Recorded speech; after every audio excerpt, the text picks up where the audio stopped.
Bonjour à tous et bienvenue dans le Grand JT de l'éducation. Tout de suite, le sommaire. En première partie d'émission, focus sur le lycée professionnel. Un nouveau sondage nous apprend que les Français en ont globalement une bonne image, même si la filière manque encore d'attractivité. Alors, quid de la réforme qui se profile? On fait le point avec nos invités. Coup d'envoi ce week-end de la 50e édition du Festival de la bande dessinée d'Angoulême.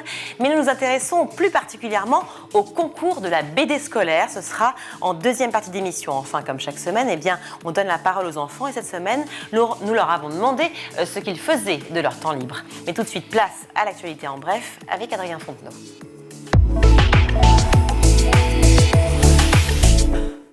Les jours se suivent et se ressemblent après la fugue de 3 jeunes garçons de leur école mardi à Paris. C'est à Montpellier, cette fois, qu'un enfant de 4 ans s'est échappé de son école maternelle. Ce dernier se serait soustrait à la surveillance du personnel au moment du déjeuner. Et selon les informations de nos confrères du Midi Libre, l'enfant aurait été retrouvé par des policiers à 1,5 km de l'établissement scolaire. Une nouvelle fuite et des questions sur le protocole d'accueil et la surveillance dans les écoles. Le rectorat a décidé d'affecter 2 personnels à l'école devant le portail de l'établissement. En fin de journée, les parents ne pourront plus récupérer leur enfant dans l'école. Ce sont les enseignants qui accompagneront les enfants jusqu'à la sortie. Toujours en ce qui concerne les manquements à l'école, l'UNSA Éducation alerte sur la situation de la médecine scolaire en France. Selon le syndicat, il y aurait à ce jour un médecin pour 16 686 élèves, un chiffre très loin des 5 000 élèves préconisés par le ministère, et un constat qui varie en fonction des territoires. Certains médecins ont une patientèle de plus de 30 000 élèves, certains départements n'ont pas de médecin du tout, 44% des postes sont vacants dans la médecine scolaire. Pour rappel, tous les enfants de 6 à 12 ans doivent avoir une visite médicale, comme le prévoit le Code de l'éducation. Autre enquête dans les Outre-mer à présent, et ce constat alarmant de l'INSEE en Guadeloupe, un quart des jeunes de 15 à 29 ans ne sont ni en emploi, ni en études ou en formation. C'est 2 fois plus qu'en France métropolitaine. Et parmi ces jeunes, 3 sur 10 n'ont aucun diplôme ou uniquement le brevet des collèges. Les 7 autres détiennent un diplôme professionnel type CAP, BEP ou un baccalauréat.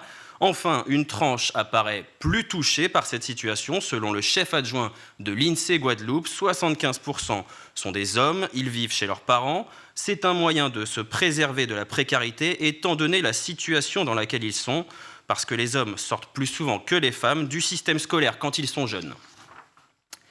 Et on termine avec la Journée internationale de l'éducation 2023. L'UNESCO choisit cette année de la dédier aux filles et femmes afghanes et renouvelle son appel à rétablir immédiatement un droit fondamental. C'est ce que rappelle la directrice générale de l'organisation dans un communiqué.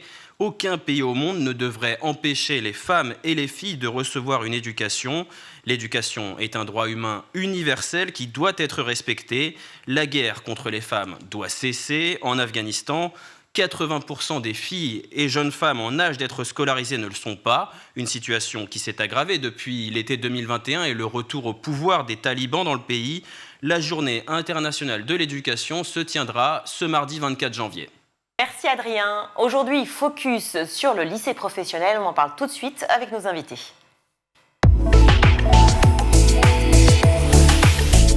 Pour en parler, je suis ravie d'accueillir Dylan Ayessi. Bonjour. Bonjour. Vous allez bien? Très bien, et vous? Je devrais dire tu, on se dit tu dans la vraie vie. Ah. Est-ce qu'on fait une vraie émission? On se dit tu, on se dit vous? Tu, non. ça me va. Non. Vous, merci d'être là. Vous êtes le porte-parole du collectif Une Voix pour tous. J'accueille également Adrien Broche. Bonjour. Bonjour. Merci d'être avec nous. Vous êtes consultant en stratégie d'opinion chez Via Voice. Chez Via Voice, justement, un sondage que vous avez réalisé pour le collectif Une Voix pour tous.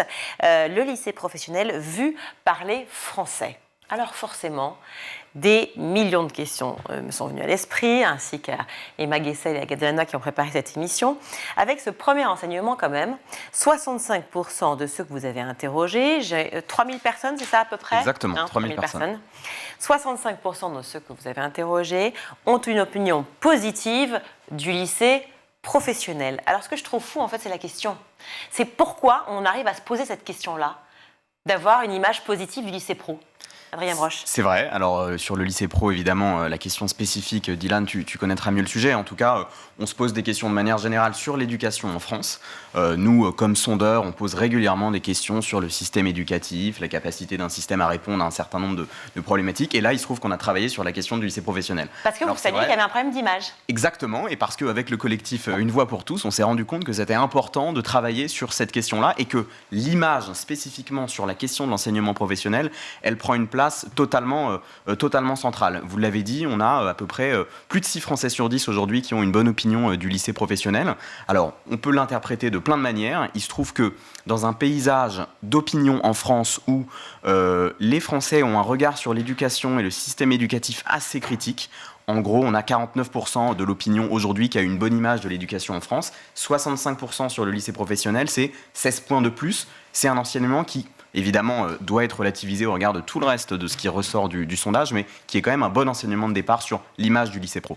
Donc, comme quoi, effectivement, peut-être que ce n'est pas le point principal, mais enfin un point en tout cas essentiel, qui est de l'image. On en a déjà parlé ensemble ici, Dylan, mais c'est vrai que cette image du lycée pro, c'est la première question posée. J'ouvre le sondage, on l'ouvrait avec l'équipe, et voilà, on parle de l'image du lycée pro.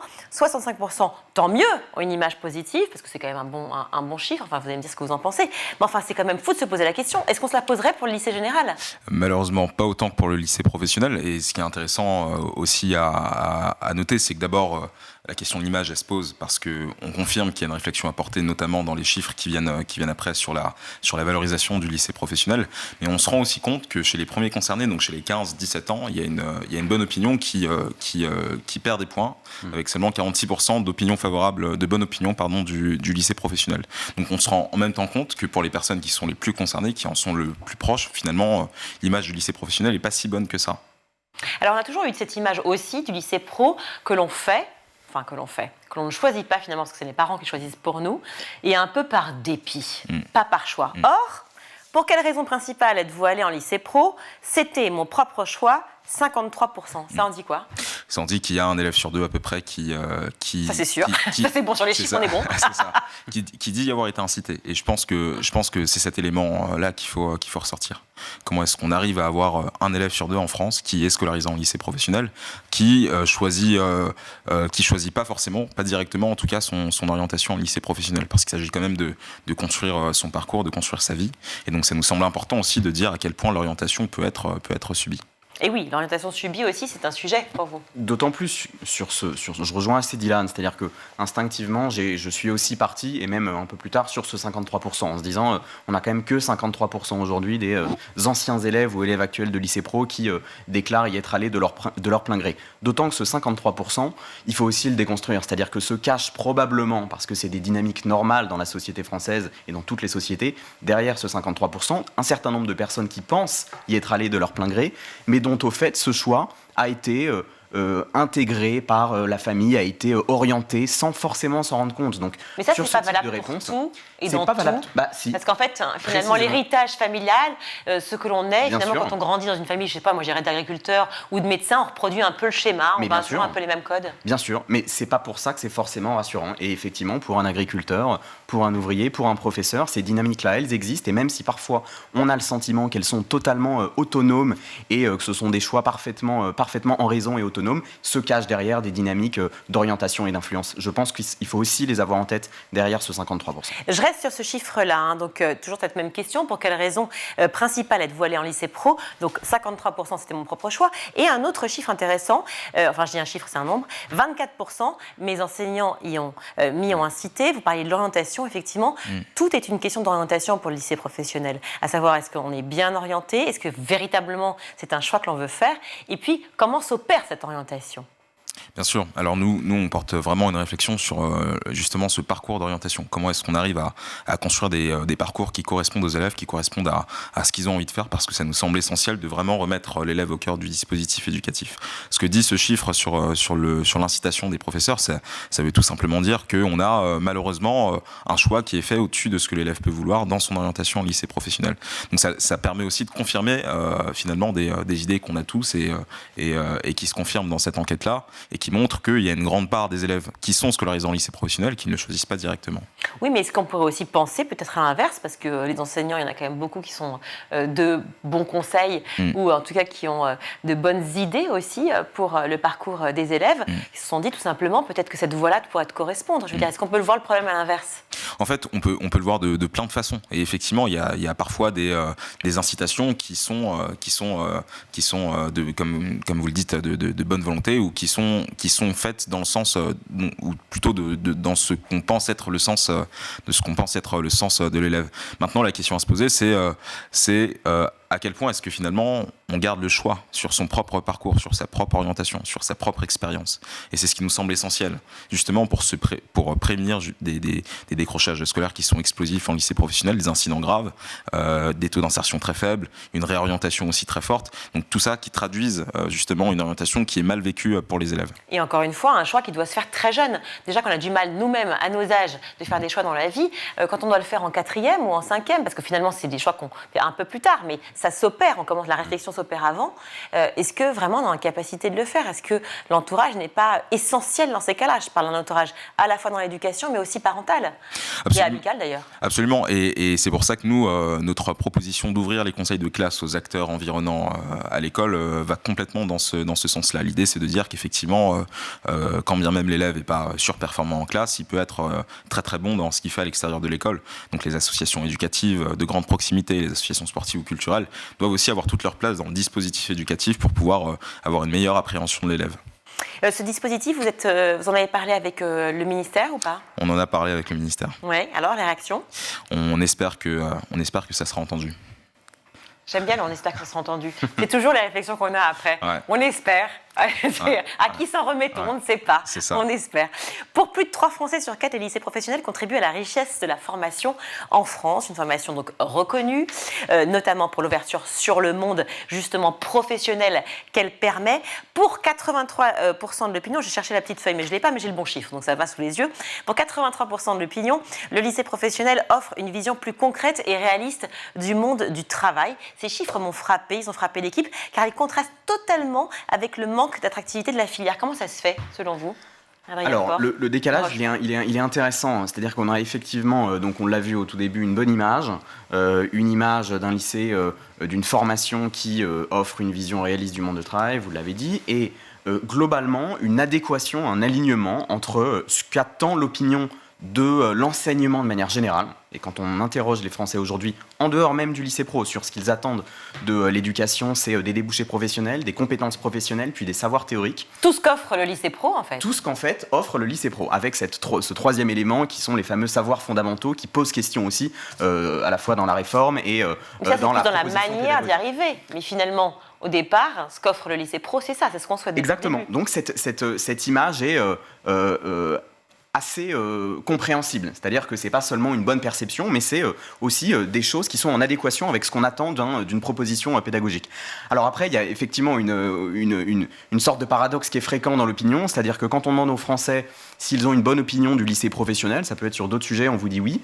En revanche, ils vont, en perception des autres, de leurs concitoyens, avoir le sentiment que leurs concitoyens voient beaucoup plus mal qu'eux-mêmes ne le voient le lycée professionnel. Donc on va vous dire que la première faiblesse du lycée professionnel, c'est son image. Alors que pour plus de 6 Français sur 10, le lycée professionnel a une bonne image. Donc il y a ce décalage-là, assez fréquent dans l'opinion, mais qui dit aussi de ce qu'on pense vraiment et ce qui ressort de dynamique, d'image, médiatique, etc. Sur le lycée pro. Alors, excusez-moi, mais aussi la question qui se pose, est-ce qu'on peut se fier au sondage, du coup ?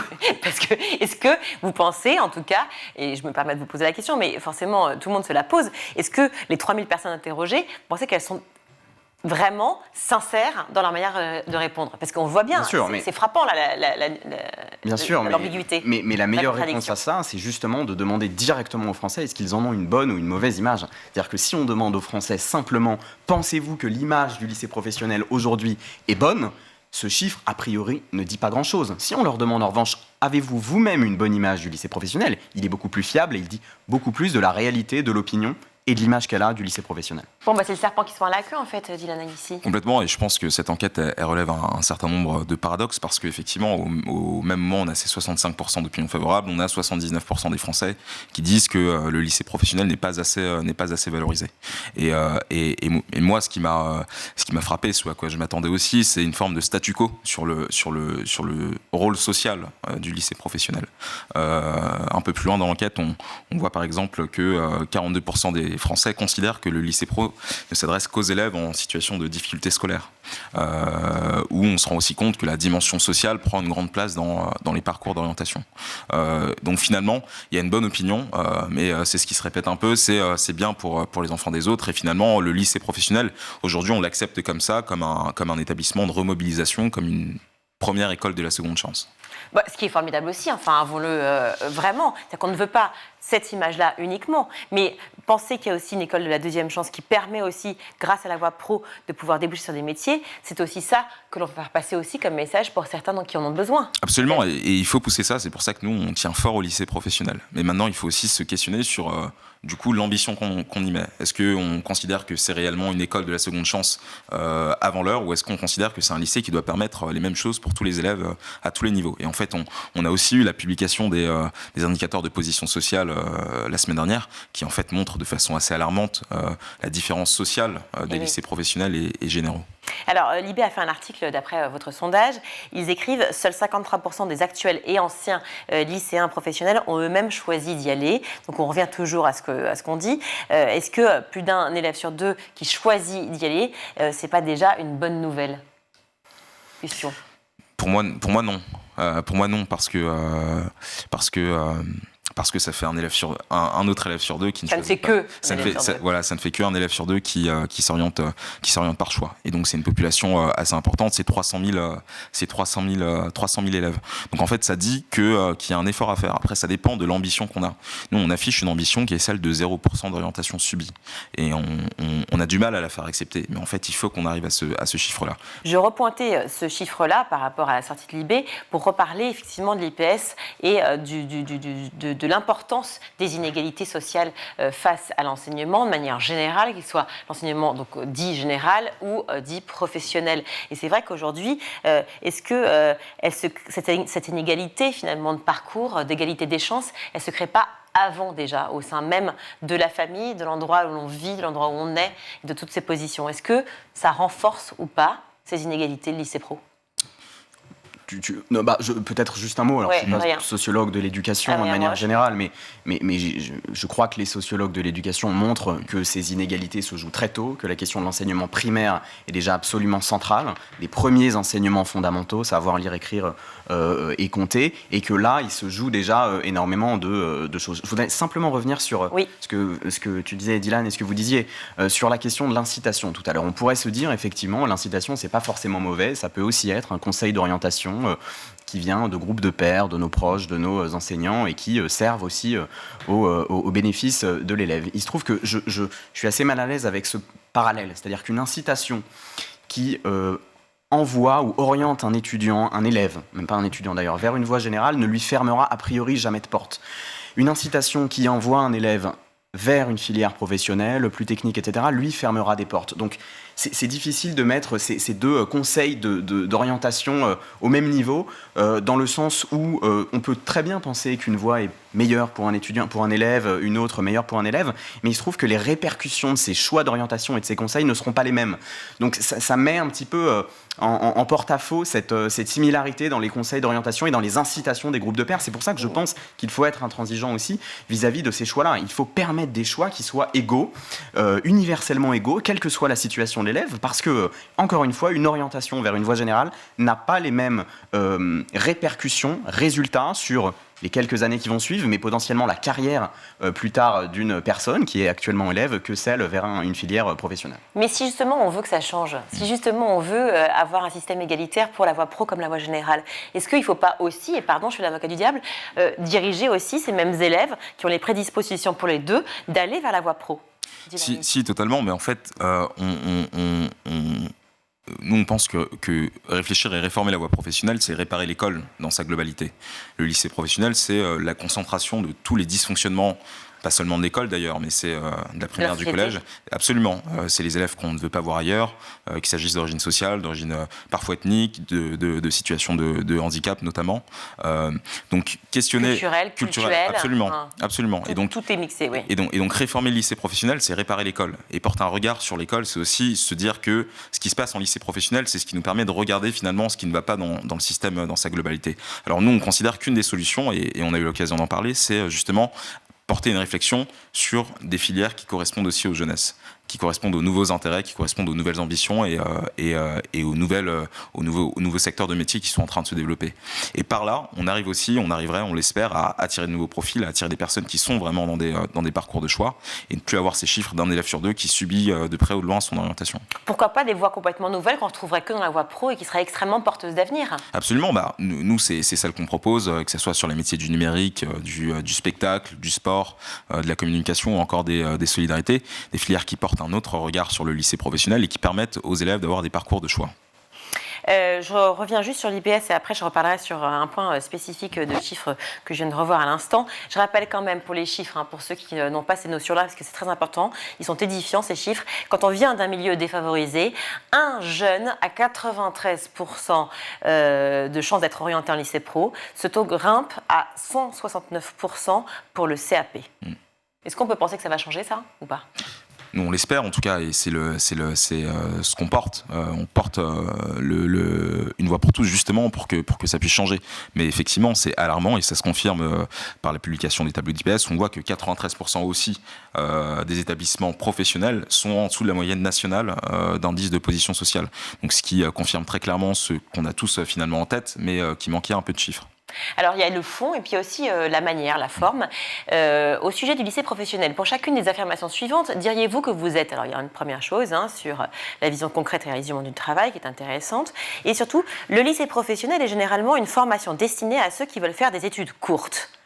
Eh bien, plutôt d'accord, 49%, tout à fait d'accord, 15%. Ça veut dire qu'on tombe 50%, ça fait quand même 64%. 64% de ceux qui ont répondu donc, pensent qu'effectivement, eh bien, ce sont des études courtes. Ça veut dire que quoi ? Les études, ça effraie. Les études, on se dit, bon, alors j'y passe, mais le moins possible. Quelles sont la vision, finalement, des étudiants par rapport à ce que propose l'éducation nationale de manière générale ? Adrien Broche. Je pense que si on se replace, encore une fois, dans le cadre d'une défiance assez générale de l'opinion vis-à-vis de l'éducation, ce chiffre, il est au final assez peu étonnant. Aujourd'hui, un autre chiffre que Via Voice avait sorti pour Libération fin 2021, donc ça remonte un petit peu, mais je ne pense pas qu'il serait forcément beaucoup plus positif aujourd'hui. On avait 4 Français sur 10, 38% de mémoire, qui pensaient que le système éducatif en France participait à creuser les inégalités. Donc non seulement non pas à les résorber, mais à les creuser, ce qui pose quand même problème. À partir Beaucoup me de le disent sur ce plateau-là. Exactement. Ici, on l'entend. J'imagine.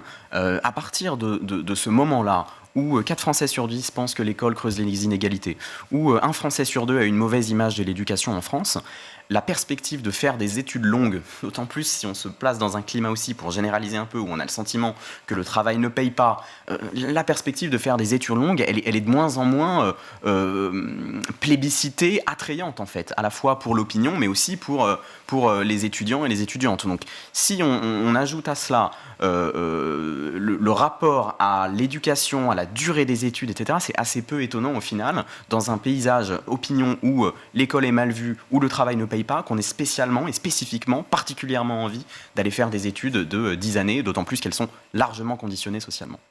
Alors, si on fait cette émission aujourd'hui, si vous faites ce sondage pour justement le collectif Une Voix pour tous, c'est aussi parce que la voie pro est une des grandes réformes, un des grands chantiers de l'éducation nationale et donc du ministre Pap Ndiaye. Réforme qui suscite beaucoup de réactions négatives, en tout cas qui interroge énormément. Pour ceux qui regardent, est-ce que déjà on peut rappeler les principaux changements de cette réforme, Dylan ici ? Sur le papier, on dit qu'il n'y en a presque plus. En tout cas, il y a les concertations qui ont été lancées. Il y a des éléments qui avaient été portés en début de mandat, qui évoquaient notamment l'augmentation du temps de période en entreprise. 50%. Plus 50%, effectivement. De temps de stage. Ce qui implique une diminution, en tout cas ce qui impliquait une diminution mathématique des heures d'enseignement généraux, alors qu'on sait même que 60% des élèves de lycée professionnel accumulent au moins un an de retard scolaire. Il y avait aussi la question de la corrélation entre les filières et les besoin de main-d'œuvre dans les bassins locaux, ou en tout cas c'était le terme qui a été utilisé et qui dit beaucoup justement de l'idée qu'on a du rôle du lycée professionnel dans le monde à la fois social et économique. Maintenant, il y a des... on verra ce que donneront les résultats des concertations. Nous, on pense qu'il y avait une mauvaise voie qui était réellement empruntée, qui était dangereuse, mais qui finalement traduisait un éloignement du lycée professionnel.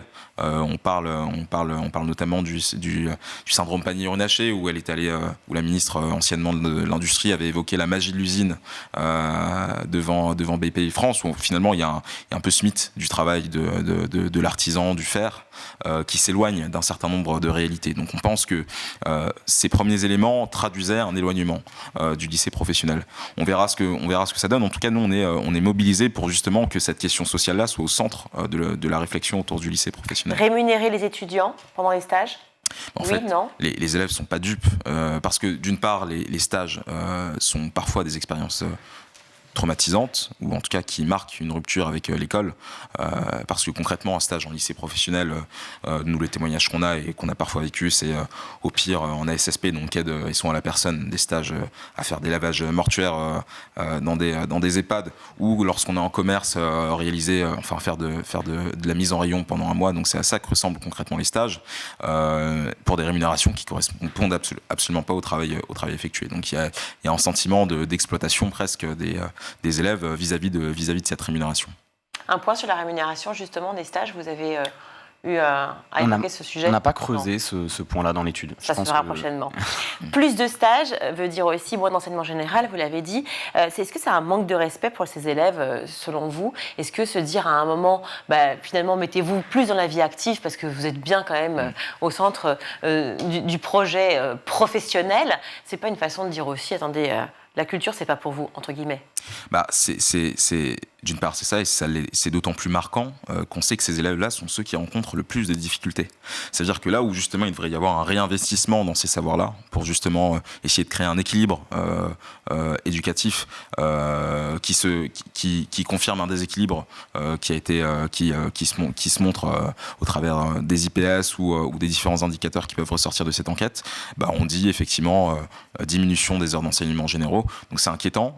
Ça traduit aussi encore une fois un éloignement de la voie professionnelle. Nous, on a beaucoup de personnes qui ne savaient pas, par exemple, qu'il n'y avait pas de philosophie en lycée professionnel, parce que justement, ça semble être quelque chose de normal et qui est censé traduire une volonté d'égalité de l'école, mais qui en réalité... Pour autant, est une matière essentielle, justement, pour savoir comment... vivre dans une société, se comporter, comprendre qui l'on est. Le temps presse malheureusement et on n'a plus la possibilité de pouvoir détailler ensemble ce sondage, mais est-ce qu'on peut le retrouver ? Est-ce que qui que ce soit ait envie de le lire peut le retrouver ? Bien sûr, sur le site d'Une Voix pour tous, sur le site de Via Voice également. Le sondage et tout le détail des chiffres et des analyses sont disponibles. Un rendez-vous avec le ministre bientôt ou pas, Dylan ? Bientôt, et on pourra poser ces éléments. Et si je peux me permettre, un dernier élément qui me marque, c'est les 74% de Français qui disent que le fait d'avoir été scolarisé en lycée pro entraîne des discriminations, dont 38% considèrent que ces discriminations peuvent venir des institutions. Donc on espère que les institutions seront à l'écoute de ces éléments-là. Puis c'est le reflet de la société, finalement, la discrimination, il y en a partout et tout le temps. On aimerait que ça cesse. Merci mille fois à vous deux d'avoir été avec nous. Le lendemain de ce fameux bientôt, vous revenez nous parler de la voie professionnelle, Absolument. J'espère. Et avec de nouveaux chiffres, peut-être. Avec plaisir. Merci beaucoup, Adrien Broche, d'avoir été avec Merci nous, consultant en stratégie d'opinion chez Via Voice, et Dylan Aïssi, porte-parole du collectif Une Voix pour tous. Merci. Allez, on marque une courte pause. On se retrouve dans le Grand JT. De retour sur le plateau du Grand JT d'éducation, je suis ravie d'accueillir Sonia Deschamps. Bonjour. Bonjour. Sonia, vous êtes responsable de la programmation jeunesse du Festival de BD d'Angoulême, un très grand festival et très connu, et du concours de la BD scolaire. Alors, tous les enfants scolarisés de la grande section de maternelle à la terminale sont invités à y participer, et ça jusqu'au vendredi 3 mars 2023, c'est ça ? Exactement. Alors concrètement, quel est l'objectif justement de ce concours ?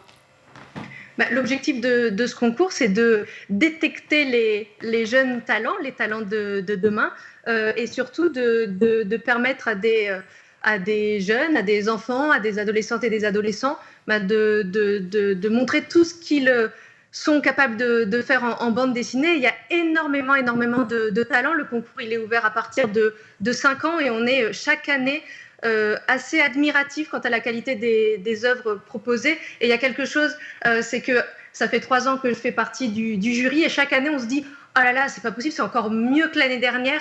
Alors, je ne sais pas si c'est vrai ou si sur le temps de l'année, on oublie à quel point il y a de l'inventivité chez les jeunes participantes et les jeunes participants. Mais en tout cas, c'est vrai qu'on est à chaque fois assez impressionnés par la qualité des planches qu'on reçoit. Et c'est quand même près de 7000 participants. Donc c'est vrai qu'il y a quelque chose d'assez excitant à l'idée de savoir qu'il y a autant d'enfants, d'adolescents qui aujourd'hui ont envie de participer à ce concours, qui ont envie de raconter des histoires et qui ont envie de raconter en dessin.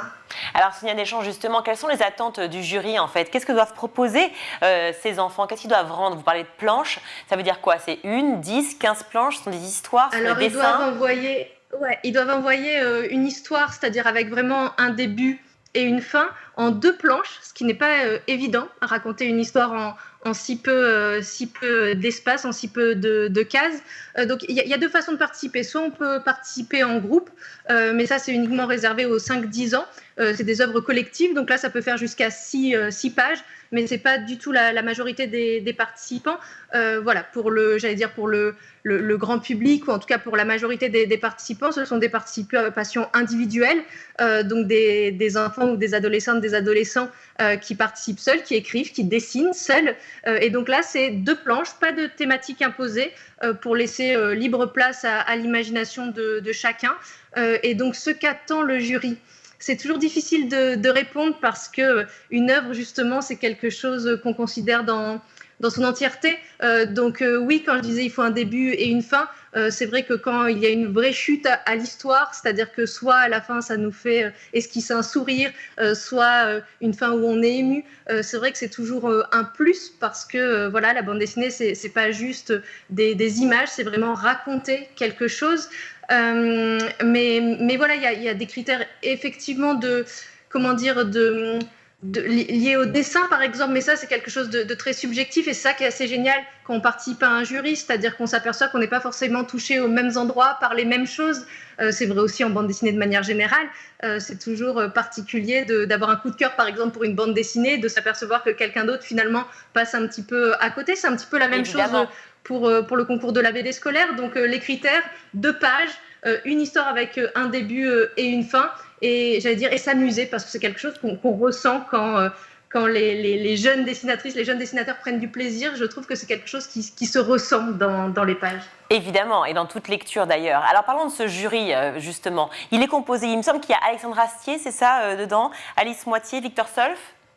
Alors ça, c'est pour le grand jury du Festival d'Angoulême, c'est-à-dire ce sont eux qui vont lire les dizaines d'albums en sélection officielle, et donc les fauves qui seront remis samedi 28 janvier. Pour le concours de la BD scolaire, il y a un jury qui est composé de personnes qui représentent la direction artistique. En l'occurrence, c'est moi depuis 3 ans. Du parrain du concours de la BD scolaire, Jérémy Moreau. Cette année, il y avait la marraine du concours de la BD scolaire qui était Camille Jourdi. L'année prochaine, ce sera Chloé Wary. Donc voilà, il y a des autrices, des auteurs, il y a des personnes qui sont de la région Nouvelle-Aquitaine, des personnes de la MGEN qui est un partenaire du concours de la BD scolaire, de l'éducation nationale également. Il faut savoir que, je vous l'ai dit, c'est presque 7000 participants. Qui viennent de près de 700 établissements. Il y a près de 7000 planches, il y a plus de 7000 planches qu'on lit, qu'on observe, qu'on prend le temps de savourer. Oui, c'est le mot. Donc voilà, c'est un jury extrêmement investi qui a à cœur de découvrir toutes ces planches. Et effectivement, il y a le grand jury que vous évoquiez, où là, ce sont les membres qui vont décerner les fauves d'or, les fauves lors du prochain festival d'Angoulême, la semaine prochaine. Sur les 7000 participants, justement, au concours de la BD scolaire, si j'ai bien compris, c'est ouvert très tôt, puisque vous parliez de 5 ans, je crois, pour certains des participants. Quand c'est ouvert comme ça, de la maternelle, enfin, en tout cas pour le primaire, est-ce que ces enfants sont accompagnés, finalement, par un enseignant ou par un parent? Ça dépend. Il y a aussi des clubs de bande dessinée, c'est-à-dire des clubs de dessin qui tous les ans participent. Ont participé les jeunes qui suivent ces cours. J'imagine qu'il y a derrière, même ceux qui envoient de manière individuelle, qu'il y a des parents. Nous, on met en ligne sur le site du Festival d'Angoulême des fiches pratiques un petit peu pour se lancer quand on veut écrire une histoire, quand on veut présenter des planches au concours de la bande dessinée scolaire. Je pense qu'il y a plein de choses qui entrent en ligne de compte, c'est-à-dire il y a toutes celles et tous ceux qui en lisent beaucoup et qui, j'allais dire, de manière très spontanée, en réalité racontent des histoires.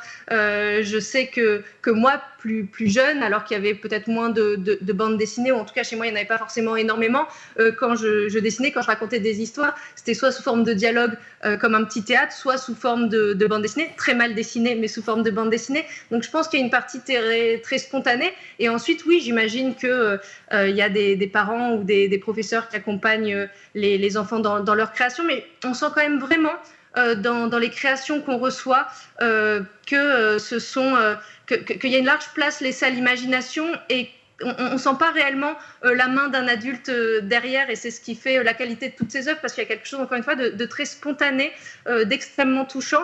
Et il y a bien sûr des codes à respecter en bande dessinée. Il y a le découpage, il y a des phylactères, il y a tout ça. Et encore une fois, voilà, on met en ligne une sorte de petit guide pour accompagner les personnes qui ont envie de se lancer. Mais je pense vraiment, sincèrement, qu'il y a aussi beaucoup de choses qui sont liées aux lectures propres des participants, et cet effet un peu de mimétisme, enfin quand on est plongé dans une bande dessinée, qu'on est captivé par l'histoire, quand on a de l'imagination, quand on est créatif, j'imagine qu'on a aussi envie de raconter à son tour.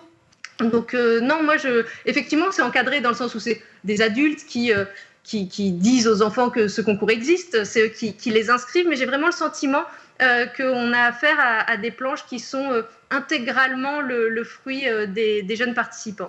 Sonia Deschamps, c'est une manne fantastique, une bande dessinée pour aborder des thèmes qui sont des thèmes de société, des thèmes de culture, des thèmes peut-être familiaux ou autres, pour à la fois les enseignants, les clubs de bande dessinée dont vous parliez, mais aussi les parents. C'est aussi ça qu'inspirent ces différents concours, en l'occurrence le concours de la BD scolaire. Exactement. C'est vrai que la bande dessinée est rentrée dans les classes, elle est rentrée dans les maisons, dans les appartements également. Et c'est assez formidable de voir ça, de se dire qu'à la fois il y a une ouverture à un imaginaire assez fou, mais il y a aussi la découverte d'autres univers. Il y a de plus en plus de bandes dessinées documentaires qui sont pour beaucoup très très bien faites. Donc oui, la bande dessinée permet d'aborder absolument tous les sujets, et c'est ça qui fait que ça devient aussi parfois un outil pédagogique. Et c'est vrai qu'à la fois pour les plus jeunes, notamment quand il peut y avoir des difficultés ou en tout cas une certaine appréhension face à des textes trop longs, la bande dessinée est un bon moyen de sensibiliser et d'entrer dans la lecture. Mais même plus tard, enfin aujourd'hui, on voit de plus en plus de bandes dessinées qui sont réalisées en collaboration avec des historiens, des sociologues, des scientifiques. Et c'est vrai que c'est assez génial de voir comment aujourd'hui la bande dessinée est considérée. Moi, j'étais journaliste spécialisée bande dessinée il y a 15 ans. Quand je disais que j'étais journaliste bande dessinée, il y avait toujours une petite réaction qui était ouais, un petit peu, c'est rigolo, c'est mignon. J'ai vu comment ça a évolué en assez peu de temps. C'est-à-dire que maintenant, quand je dis que je suis journaliste bande dessinée ou bien que je travaille au Festival de la bande dessinée d'Angoulême, on me demande des conseils immédiatement. On me dit « Ah, mais j'ai envie d'aimer la bande dessinée » ou « J'aime la bande dessinée. Est-ce que tu as des titres à me conseiller ?» C'est un peu la même chose. J'ai le sentiment dans la façon qu'ont les jeunes de découvrir la bande dessinée. Aujourd'hui, les parents sont très enthousiastes à l'idée d'offrir des bandes dessinées à leurs enfants, de les partager, parce qu'il y a aussi souvent des différents niveaux de lecture, ou en tout cas, ce sont souvent des œuvres qu'on peut partager en famille. Donc oui, la bande dessinée aujourd'hui est très présente chez beaucoup, et ouais, ça me réjouit. Et prend une place d'autant plus importante dans les librairies, on le voit, et notamment avec les mangas qui ont fait un carton depuis quelques années. On le disait, les inscriptions justement pour ce concours de BD scolaire, c'est jusqu'au 3 mars, donc ça veut dire que le 3 mars, vous allez élire la meilleure BD scolaire, si je peux dire. Que gagne le lauréat ? Alors, le 3 mars, on ne va pas élire. pardon. Le 3 mars, on va clôturer les envois et c'est au mois de mai que le jury va se réunir. Alors, que gagne le lauréat ? Il y a plusieurs prix dans le concours de la BD scolaire, c'est-à-dire qu'il y a des petits fauves d'or, des petits fauves d'argent et des petits fauves de bronze pour les meilleures planches. Et il y a 4 grands prix à chaque fois. Il y a le prix du scénario, le prix du graphisme, l'espoir et le prix de la bande dessinée scolaire d'Angoulême. Et les petits fauves d'or sont invités au festival d'Angoulême l'année suivante. Donc cette année, on va recevoir les lauréats 2022 et l'année prochaine, on recevra les lauréats 2023 avec la marraine Chloé Wary. Donc ils sont à Angoulême, ils reçoivent un petit trophée, le fameux fauve d'Angoulême, et ils sont exposés également au quartier jeunesse à Angoulême, au quartier jeunesse qui cette année accueillera l'exposition consacrée à Marguerite Aboué. On a une grande allée où toutes les planches des lauréats sont exposées. Donc, c'est toujours un moment très émouvant de voir tous les lauréats de 5 à 17 ans venir voir leurs planches et surtout avoir tout ce public, puisque c'est un lieu extrêmement fréquenté du festival, tout ce public passer, s'arrêter devant ces planches et peut-être se dire « Ah ben tiens, l'année prochaine, moi aussi, j'y participerai ». Donc voilà ce que gagnent les lauréats. Ils sont vraiment partie intégrante de la programmation du Festival d'Angoulême. Alors le festival, ça c'était pour le concours de la BD scolaire. Le festival d'Angoulême, il a lieu ce week-end, enfin le week-end prochain, je peux dire, le 26. Le week-end prochain, exactement, du 26 au 29 janvier. Donc là, on est en plein dans la fin des préparatifs. On est en train de terminer d'accrocher les expositions, puisqu'il y a une dizaine d'expositions présentées au festival et on a hâte d'accueillir les visiteurs. Oui, et puis un sacré jury, j'en parlais tout à l'heure. Forcément, ça attire beaucoup de monde. Combien de visiteurs à peu près ? Aux alentours de 200 000 visiteurs. Formidable, et une mise en lumière de la ville d'Angoulême qui est magnifique. Merci 1000 fois Sonia Deschamps d'avoir été avec nous sur le Grand JT pour nous parler à la fois du Festival de la BD d'Angoulême, également de ce concours de la BD scolaire. Je vous le redis, vous pouvez donc y participer, inscription jusqu'au vendredi 3 mars, clôture des inscriptions en mars et donc remise de prix en mai pour la BD scolaire. Allez, comme chaque vendredi, on donne la parole aux enfants et cette semaine, on leur a demandé ce qu'ils font de leur temps libre. Regardez. Pendant mon temps libre, le mercredi matin, je gym avec ma meilleure copine. Je fais du sport, de la gym et de la danse. Quand je suis pas à l'école, je fais souvent mes activités extrascolaires. Donc c'est de la batterie, de l'orchestre, de l'aviron. Pendant mon temps libre, je fais du sport, je lis des livres ou je suis sur mon téléphone, je regarde des séries, je discute avec mes amis. L'après-midi, je fais mes leçons, je révise mes leçons, je caresse mon chat. Soit je vais faire du shopping, soit je peux aller dans des musées, regarder des expos, etc. Le jeudi soir, je danse avec aussi ma meilleure copine. La plupart du temps, c'est du piano aussi chez moi que j'aime bien faire, apprendre des morceaux. Le week-end aussi, pendant que mon frère dort, je fais des jeux de société ou soit je regarde un film avec papa et maman. Merci à vous. Allez, tout de suite, c'est l'heure de retrouver Malika Ménard dans Souvenirs d'écolier. Cette semaine, elle reçoit Joséphine Drahi. On va passer à la dernière partie de l'émission, celle où on se penche vraiment spécifiquement sur l'école. Ouais. Quel regard tu portes, toi, sur l'école d'aujourd'hui ? Alors moi j'ai un fils qui a 2 ans et je vais bientôt me plonger, je pense, sur ce terrain-là parce que pour l'instant, même si j'ai eu des frères et sœurs de différents âges, donc j'ai pu suivre. Ils sont plus jeunes, donc tu es quand même encore au fait de 29 et un frère de 24 et des frères et sœurs de 16. Encore en études, ouais, j'ai même des frères et sœurs, des jumeaux qui ont 16 ans, qui sont dans un système scolaire actuellement. Et donc j'ai un petit œil, un petit regard parce que sinon, honnêtement, quand on sort de ce système, on n'a plus forcément de raison de s'y pencher. Donc l'école d'aujourd'hui. Pour moi, ça reste quand même un peu un mystère, surtout que les on-dit, je ne sais pas si c'est vrai, il y a souvent des gens qui disent « Ouais, aujourd'hui, le niveau a baissé ». J'entends beaucoup ça. Tout le temps, ouais. Mais est-ce que c'est vrai? Le bac est donné. Mais du coup, tout le monde dit ça tout le temps. C'est-à-dire que même moi, quand j'étais jeune, peut-être que mes grands-parents disaient « Ça a baissé, vous, les jeunes, en fait ». J'imagine. Je pense que c'est ça. Et que c'est parce que moi, ça m'a un peu fait peur. Je me suis dit « Mince, on est en train de fabriquer la prochaine génération qui va réparer le réchauffement climatique ». Tu es au contact de tes frères et sœurs. Ouais, ils sont pas... Tu nous regardes. Justement, allez faire vos devoirs. Non, c'est vrai vrai que j'adore l'école qui se penche. Justement, je vois que les thématiques autour des problèmes alarmants de l'avenir, du changement climatique, je vois que c'est très au cœur de l'éducation et ça, c'est rassurant. C'est un aspect de l'école d'aujourd'hui, je pense, que je trouve super engageant de concerner comme ça les jeunes qui sont les citoyens de demain.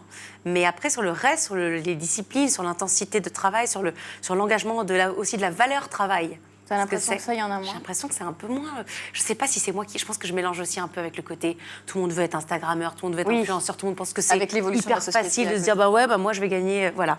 Ça, j'ai l'impression que peut-être ça a pu faire dériver avec la télé-réalité, la multiplication des voies un peu alternatives. Où nous, on n'avait pas ça. Moi, si je faisais pas des études, j'avais pas un diplôme, il se passait pas... Voilà, soit je devenais footballeur, rockstar, comme c'était ces valeurs-là. Mais aujourd'hui, j'ai l'impression qu'il y a beaucoup de portes de sortie. Qu'est-ce qu'il faudrait changer alors, selon toi? Parce que ça, on ne peut pas le changer à l'école. Hein. Donner envie d'apprendre avec des professeurs qui motivent, c'est quand même ça l'origine de... Voilà, donc, la formation des professeurs? Oui, la formation l'envie aussi pour les professeurs de s'investir. Et donc ça, c'est leur donner à eux les clés, les outils de s'investir dans des bonnes conditions. Donc voilà, c'est un budget, mettre encore plus d'argent dans l'éducation nationale. Forcément, ce que je dis, c'est absolument banal, mais je pense que c'est vraiment un socle important. Il ne faut pas le zapper, quoi. Toi, tu la vois comment, l'école de demain? L'école est encore plus concernée par les problématiques actuelles. Je pense que c'est hyper important. Moi, je sais que mon fils, que je vais donc envoyer à l'école bientôt, j'aime l'idée qu'il soit dans un environnement aussi où on s'occupe de sa singularité, de son individualité. Je pense que le groupe prime et c'est très important d'apprendre le groupe dès l'école et dès le jeune âge, parce que le groupe, c'est la société, c'est des micro-sociétés. Et on sait à quel point la société peut être violente, donc il faut l'apprendre. Mais je pense que c'est intéressant de ne pas gommer les particularités de chacun au nom du groupe et de respecter l'individualité. Toi, tu as grandi avec des parents dans un univers artistique. Oui. Justement, arriver à mettre peut-être un peu plus d'art à l'école. Exact. Là, peut-être où tu parles de singularité pour que chacun puisse développer ses goûts. Exactement. Et être à l'écoute de soi. Dès un jeune âge. Parce que je me souviens, moi, quand j'étais jeune, c'était vraiment genre, on avait la panique de « Attends, mais tu veux faire quoi? Tu veux faire S, L, ES ?» il fallait qu'on prenne une branche, être dans tout de suite une case, une voie, alors qu'il y a plein... peut-être qu'on ne se donnait pas assez l'opportunité, comme moi, j'ai eu la chance de me dire « Et en fait, est-ce que si je faisais quelque chose qui n'est pas du tout... » Pourtant, toi, dans tes établissements scolaires, c'était pas développé, ça? Non.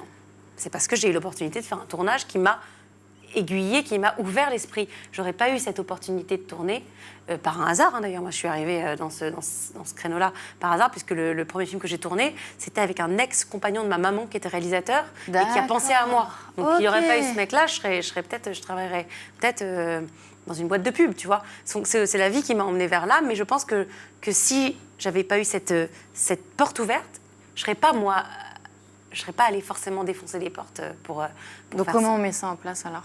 C'est justement peut-être attiser la curiosité, donner confiance justement aux jeunes en leur donnant justement la confiance en leurs aptitudes, en leurs capacités, en leur... c'est un peu utopiste de dire ça, mais je pense que... C'est ton école de demain, alors tu peux y et aller. l'école de demain aussi, c'est l'école qui donne, je pense, le temps aussi aux jeunes. Parce que je vois beaucoup de jeunes qui sont en panique de se dire « je ne sais pas du tout encore ce que je veux faire », alors qu'ils arrivent vers le bac et ils se disent qu'ils devraient être sûrs que ça y est, ils savent, et ils n'ont pas la réponse, ça les angoisse. Et je pense que c'est aussi une école qui donne le temps... Comment on fait? Oui, c'est juste ce que je Alors dis. là, ça se voit bien que c'est pas moi qui tire les cahiers de l'État, quoi. C'est vrai que ça pose une question. Le temps, c'est de l'argent, donc. Même c'est la chose la plus précieuse qu'on ait, mais je sais pas comment on peut donner davantage de temps. Pour ne pas forcer les jeunes à se trouver une voie qui n'est peut-être pas la bonne voie et qui après les rend malheureux et font que je pense qu'il y a un nombre incroyable de gens qui font pas ce qu'ils aiment dans la vie. Je pense, non, je n'ai pas de statistiques, mais. Oui, j'imagine. Oui. Il y a plus de gens, je pense, qui se lèvent le matin. Après il y a la possibilité de se reconvertir assez régulièrement. Ça, c'est génial, plusieurs vies par rapport à... C'est vrai. Bon, c'est déjà la fin de l'émission. Déjà? Oui. Oh là là, mais ça passe hyper vite, non mais c'est vrai. Merci d'avoir partagé avec nous tous tes souvenirs. Moi, je vous retrouve la semaine prochaine pour un nouveau numéro de Souvenirs d'écoliers sur School TV. Merci Joséphine, merci Malika. Tout de suite, c'est le meilleur de School TV avec le ZAP.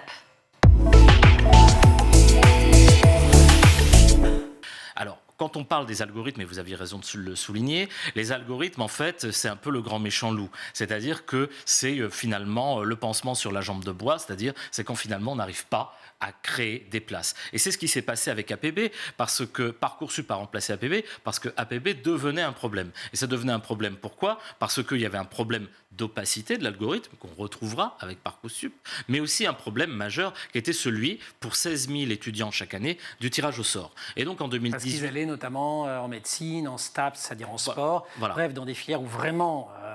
tendu, saturé, les murs au-delà d'un certain point.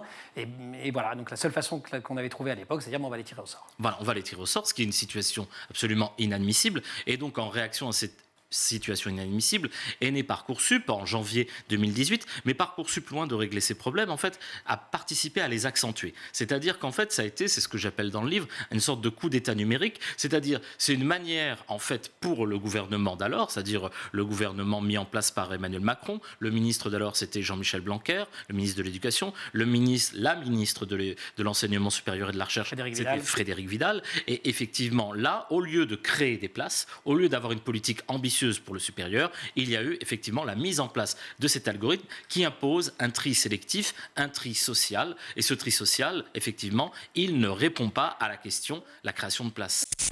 Fait avec vous, Frédéric et Hubert, puisque vous êtes les deux concepteurs d'une méthode avec des flashcards, un jeu de cartes donc, ça s'appelle Éléphant. Je m'amusais tout à l'heure en sommaire en disant que ça nous permettait d'avoir évidemment une mémoire de pachyderme, mais c'est un peu l'idée, en l'occurrence, on se soulage de la corvée des devoirs, des révisions grâce au jeu. Est-ce que je l'ai bien dit ? Oui, tout à fait.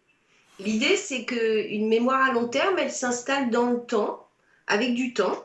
Donc, on a créé cet outil-là pour que les enfants se rendent compte que mémoriser, ça prend du temps et ça s'inscrit dans cette ligne de temps-là.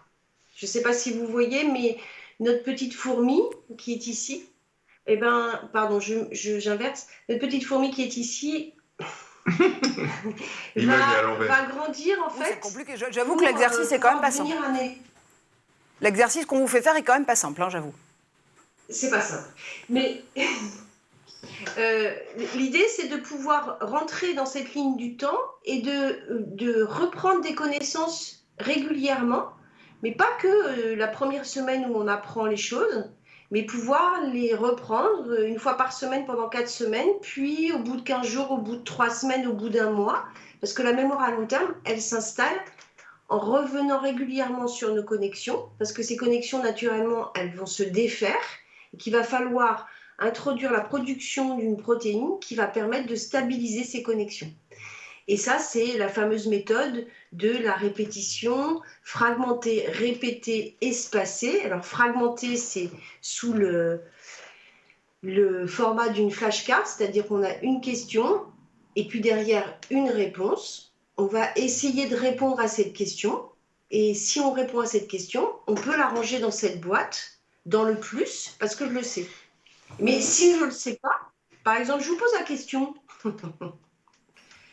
5 x 12. 5 x 12. Guillaume Gralet. 60, peut-être. Oh, non, est-ce que c'est bien 60 ? Mais c'est bien. Mais bravo, Guillaume Gralet. Je me suis trompé. C'est mon joker, je le sors à chaque fois. Je corse. 8 x 12. Donc 8 x 12, eh bien, ça fait 106. Non, c'est 96, pardon.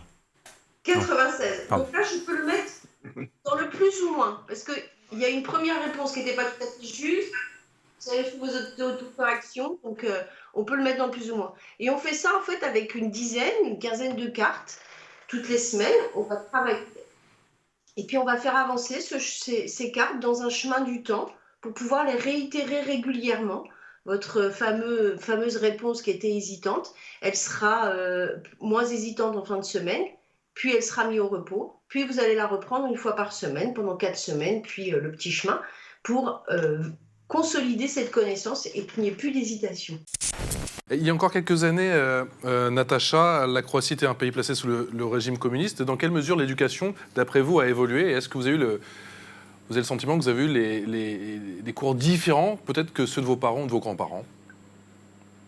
Oui, c'est différent un peu parce que je me souviens des histoires de mes parents qui me disaient qu'il y avait des matières comme par exemple le domaćinstvo, ça serait l'art de bien tenir la maison. Ça n'existe plus comme la matière dans les écoles, mais il y a une tendance ces dernières années d'introduire un cours qui s'appelle compétences de vie. Et dans ce cours, les étudiants apprennent à cuisiner, à coudre, à planter, etc. Je voulais, figurez-vous, je voulais tricher, je voulais pas travailler, mais je suis condamnée à travailler puisque le site est en maintenance à chaque fois que j'essaye d'y accéder. Donc, les profs, les profs aussi ont testé. Il y a un prof qui a raconté son expérience sur les réseaux. Et en fait, ça faisait 2 semaines qu'il avait des copies à corriger. Il avait la flemme et s'est dit, tiens, je vais demander à GPT. Notez, Johan. Voilà. De m'aider. Il est super concentré. Voilà. Parfois, les invités sont super concentrés pendant la récré. Donc, il lui écrit, donc je suis prof et ça fait 2 semaines que je n'ai pas corrigé les copies de mes élèves. Invente-moi une excuse à leur donner demain matin, s'il te plaît. Et donc, ChatGPT répond, je suis désolée pour le retard dans la correction de vos copies. J'ai été très occupée avec une tâche importante qui requérait toute mon attention. Bon, pas dingue comme excuse, bof. Un peu basique. Voilà. Oui. Et c'est exactement ce que lui dit le prof. Je veux une meilleure excuse plus originale. Deuxième réponse. Je suis sincèrement désolée pour le délai de correction de vos copies. J'ai décidé de prendre un peu de temps pour moi, pour me ressourcer et explorer de nouvelles idées pédagogiques pour vous offrir une meilleure expérience d'apprentissage. Je vous assure que vos copies seront corrigées très prochainement. Mieux, mais le prof répond, on dirait le jargon du ministère, une excuse originale, j'ai dit. Et la dernière réponse est magique. Je suis désolée pour le retard dans la correction de vos copies. J'ai été enlevée par des extraterrestres pour une enquête sur l'intelligence humaine et je viens tout juste de rentrer. Je vous promets de me consacrer à la correction de vos copies dès maintenant. C'est pas un fake. C'est pas un fake. ChatGPT lui a vraiment répondu ça. a de l'humour, quoi. Voilà, ChatGPT a de l'humour, c'est fou. Soft Kids Solène notamment, cette année vous allez pouvoir mettre à profit toute la courbe d'expérience de l'application dans un programme très particulier qui s'appelle Soft Kids for School. Vous en parliez en première partie évidemment de cette discussion, mais cette fois-ci vous êtes lancé comme mission d'accompagner 500 000 décrocheurs scolaires dans 8 académies. C'est un chantier immense. Oui, donc en fait, on est membre du consortium Bien à l'école, qui est porté par professeur Bob. On a gagné l'appel à manifestation à intérêt de l'éducation nationale l'année dernière. Et donc, on va démarrer en janvier. On va déployer sur 5 années nos solutions. Et ce qui est tout à fait particulier, c'est qu'on est accompagné de 2 laboratoires de recherche et que sur ces 5 années, on va suivre les cohortes d'élèves qui utilisent Soft Kids et les autres solutions du consortium pour voir si on arrive à réduire le décrochage scolaire. Comment expliquer que la Croatie a le taux le plus bas de décrochage scolaire? Qu'est-ce qui fait la différence avec les autres pays? C'est une question problématique aussi, parce que je crois que l'inflation des notes et la pression que les professeurs subissent de la part des parents, tout ça, cela fait que les professeurs hésitent de donner des mauvaises notes. Et chez nous, les professeurs ne veulent pas donner de mauvaises notes. Ils pensent que cela marquera l'enfant à vie.